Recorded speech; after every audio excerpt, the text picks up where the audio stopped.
Assalamualaikum warahmatullahi wabarakatuh. Salam Om Swastiastu, Namo Buddhaya, salam kebajikan. Yang terhormat dosen pengampu mata kuliah Linguistik Umum, yaitu Bapak Roni Nugraha Saproni, SPD MPD, dan Ibu Siti Masito SS MPD, dan yang saya banggakan teman-teman kelas 1C PBSI. Tak lupa juga saya mengucapkan terima kasih banyak kepada dosen pengampu mata kuliah linguistik umum ini, yaitu Bapak Roni dan Ibu Imas, yang telah memberikan kesempatan kepada kelompok kami, yaitu kelompok 3, untuk mempresentasikan hasil diskusi kami terkait materi semantik dalam bidang linguistik umum. Baik, izinkan saya memperkenalkan diri karena ada pepatah mengatakan tak kenal maka tak sayang. Maka dari itu, perkenalkan saya Dita Stiana sebagai moderator yang akan memandu jalannya acara presentasi ini dari awal sampai akhir. Dan perkenalkan juga rekan-rekan saya yang nantinya akan menyajikan materi terkait semantik dalam bidang linguistik ini.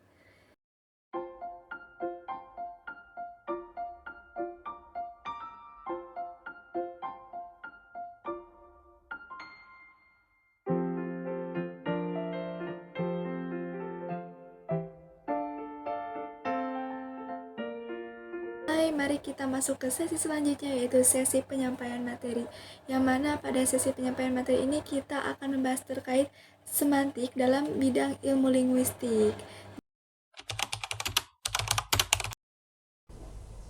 Makna merupakan konsep fundamental dalam linguistik yang berkaitan dengan arti atau pengertian yang terkandung dalam bahasa.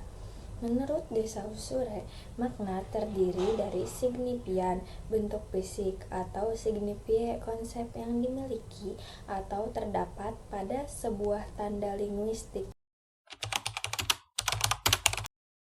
Saya akan jelaskan jenis makna yang pertama, yaitu makna leksikal, gramatikal, dan kontekstual. Makna leksikal itu adalah makna dasar kata. Jadi gini ya, kata Rami memelihara kucing. Kalau kita ngomongin makna leksikalnya, ya berarti kita lagi ngomongin pengertian dasar dari kata kucing itu sendiri, yaitu hewan berkaki 4 yang suka ngomong meong-meong. Sedangkan makna gramatikal itu berkaitan dengan fungsi kata dalam kalimat. Contohnya, Lisa suka jalan-jalan di malam hari, menikmati indahnya pemandangan kota. Di kalimat ini, kata jalan mengalami pengulangan sehingga memiliki makna yang berbeda, yaitu berkeliling. Terus, kalau makna kontekstual itu dipengaruhi oleh konteks penggunaan kata. Makna kontekstual dapat diartikan sebagai makna yang muncul berdasarkan konteksnya, berdasarkan situasi dan juga kondisi. Contohnya, Ruka lapar mau seblak, berarti Ruka berada dalam situasi yang benar-benar lapar sehingga ia meminta seblak. Jadi intinya makna suatu kata itu nggak cuma satu, tapi bisa berubah-ubah tergantung dari gimana kita pakai kata itu dan dalam konteks apa. Sekian, terima kasih. Makna referensial dan non-referensial. Makna referensial merujuk pada sesuatu yang nyata, sedangkan makna non-referensial tidak memiliki acuan nyata. Sebuah kata atau leksem disebut bermakna referensial kalau ada referensinya atau acuannya.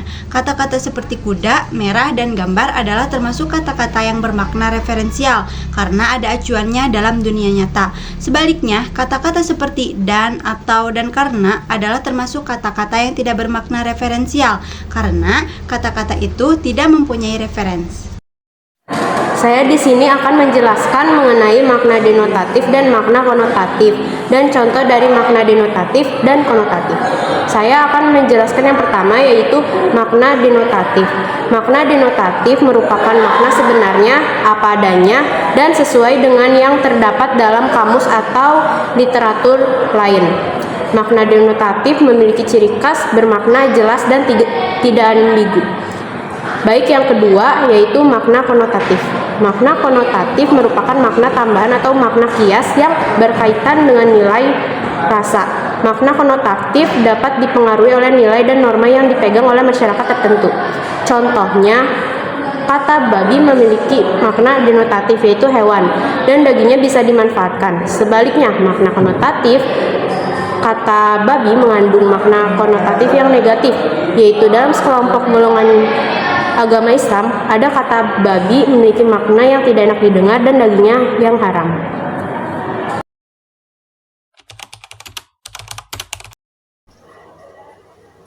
Relasi makna adalah hubungan semantik yang terdapat antara satuan bahasa yang satu dengan satuan bahasa lainnya. Relasi makna di sini dibagi menjadi 7. Yang pertama ada sinonim atau sinonimi, adalah hubungan semantik yang menyatakan adanya kesamaan makna antara satu ujaran dengan ujaran lainnya. Contohnya, kata betul dengan kata benar. Yang kedua ada antonim atau antonimi, adalah hubungan semantik kata yang memiliki makna berlawanan, pertentangan, atau kontras antara satu dengan yang lain. Contohnya, buruk dengan kata baik. Yang ketiga ada polisemi. Polisemi adalah kata yang punya makna lebih dari satu tetapi masih keterkaitan. Misalnya kata kepala bisa memiliki makna bagian tubuh atau bisa juga memiliki makna pemimpin. 4. Homonimi. Homonimi adalah dua buah kata atau satuan ujaran yang bentuknya kebetulan sama. Maknanya tentu saja berbeda karena masing-masing merupakan kata atau bentuk ujaran yang berlainan.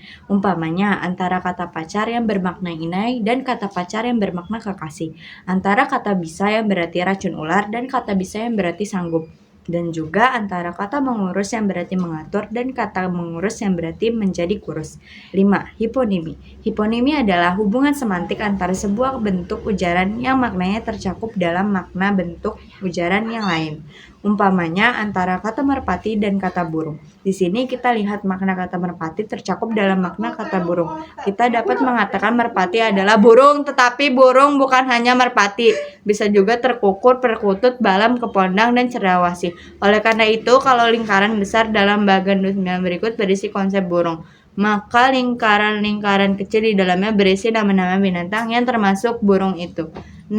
Ambiguity. Ambiguity atau ketaksaan adalah gejala dapat terjadinya kegandaan makna akibat tafsiran gramatikal yang berbeda. Tafsiran gramatikal yang ini umumnya terjadi pada bahasa tulis, karena dalam bahasa tulis unsur suprasegmental tidak dapat digambarkan dengan akurat. 7. Redundansi. Istilah redundansi biasanya diartikan sebagai berlebih-lebihannya penggunaan unsur segmental dalam suatu bentuk ujaran. Umpamanya kalimat bola itu ditendang oleh Dika tidak akan berbeda bila dikatakan bola itu ditendang Dika. Jadi tanpa menggunakan preposisi oleh. Nah, penggunaan kata oleh inilah yang dianggap redundansi berlebih-lebihan. Begitu juga dengan kalimat Nita mengenakan baju berwarna merah tidak akan berbeda maknanya bila dikatakan Nita berbaju merah. Maka bentuknya pertama disebut redundansi, terlalu berlebih-lebihan dalam menggunakan kata-kata. Makna kata dapat berubah seiring waktu karena berbagai faktor seperti pengembangan ilmu pengetahuan, pengembangan sosial budaya, pengembangan pemakaian kata, pertukaran tanggapan indera, dan adanya asosiasi. Perubahan makna dapat berupa perluasan, penyempitan, atau pergeseran makna.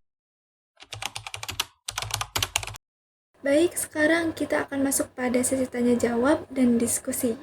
Pada kesempatan ini, kelompok kami mendapati pertanyaan dari 3 audiens, yaitu dengan NPM 3 digit terakhir 040 atas nama Saskia, meminta kelompok kami untuk memberikan contoh kalimat di mana maknanya berubah tergantung intonasi dan situasinya. Yang kedua, audiens dengan NPM 3 digit terakhir 089 atas nama Rengganis juga meminta kita untuk memberikan contoh kalimat dari polisemik. Pertanyaan yang terakhir dari audiens dengan NPM 3 digit terakhir 036 atas nama Rafa Akila memberikan pertanyaan apa yang dimaksud dengan komponen semantik.